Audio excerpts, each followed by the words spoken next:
Deck the halls with boughs of holly. Fa la la la la. La la la. Wow, we almost screwed that one up. Well, or I did anyway. I did not. You did not. Day 10, December 22nd. Welcome you guys.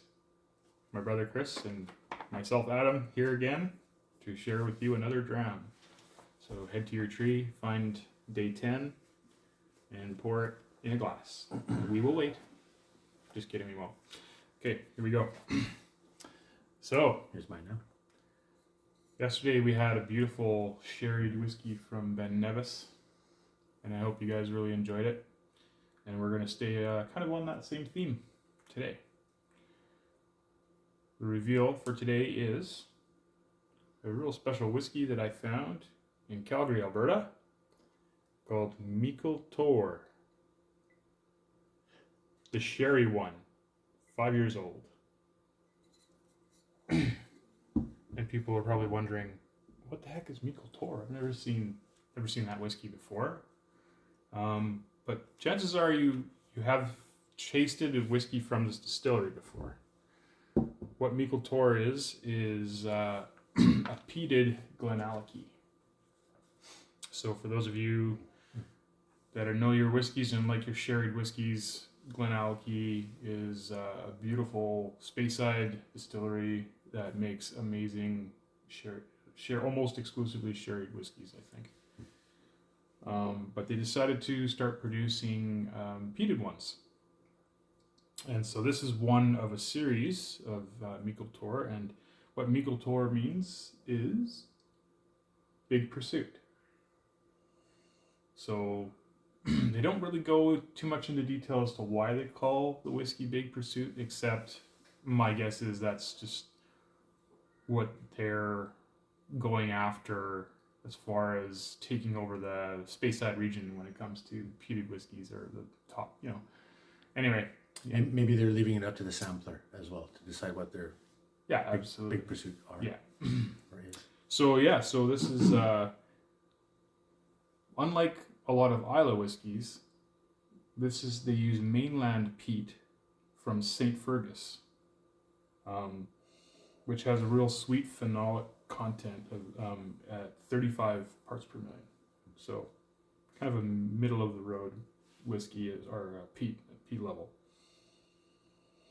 They also use a lengthy fermentation of 160 hours, which results in a very fruit-forward spirit. It lends itself perfectly to aging in sherry oak.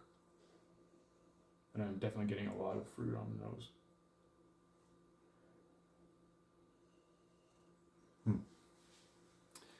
When I was researching this one a little bit, one of the tasting notes I picked up on was referring to like leaf fire or leaf smoke.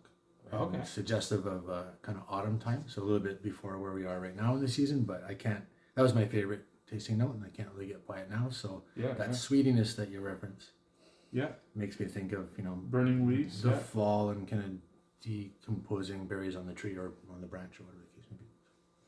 Nice.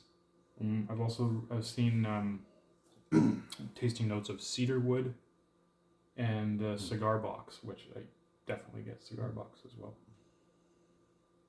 There's also some sort of chocolatey coffee, like a mocha note in there. And then, of course, like the dark fruits like plums, plum jam.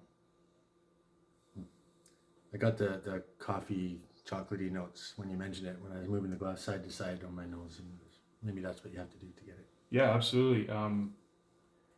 Nosing is a bit of an art in itself.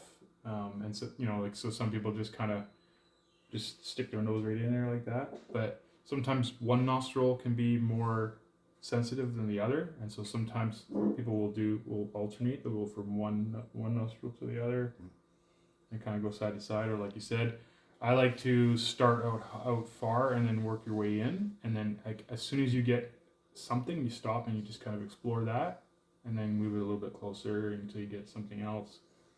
And then kind of go from there. And then drink it? Then drink it, yeah. Cheers to that.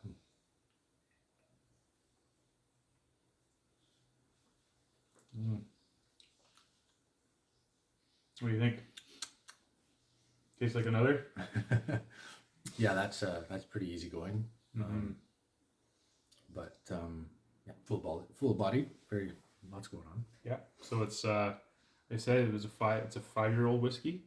It does not, in my opinion, have an attitude of a 5-year-old whiskey at all. It does not punch you in the face. No, it's a gentle whiskey for sure. Bottled at 48% ABV, so kind of right in that wheelhouse is where I like my whiskeys. Again, more dark chocolate on the palate. And coffee, and it has a beautiful light smoke. It's not really offensive or overbearing. Doesn't take over the whole whiskey. It's just kind of more on the finish. It has that sort of gentle light smoke, like you're at like a bonfire, but it's like a couple blocks away, and you're just kind of getting the gentle smoke of a bonfire in the distance kind of thing. That's my opinion anyway. I don't know. Catching a whiff. Yeah, beautiful whiskey. I love the fact that Billy Walker has done this at Glenallachie and has now released these fun peated whiskeys. I should have written down the names of all of them in this kind of release that they did, but check them all out. I'm going to be trying to pick them all up myself for my collection, and I hope you guys enjoyed it too. Thank you. So much.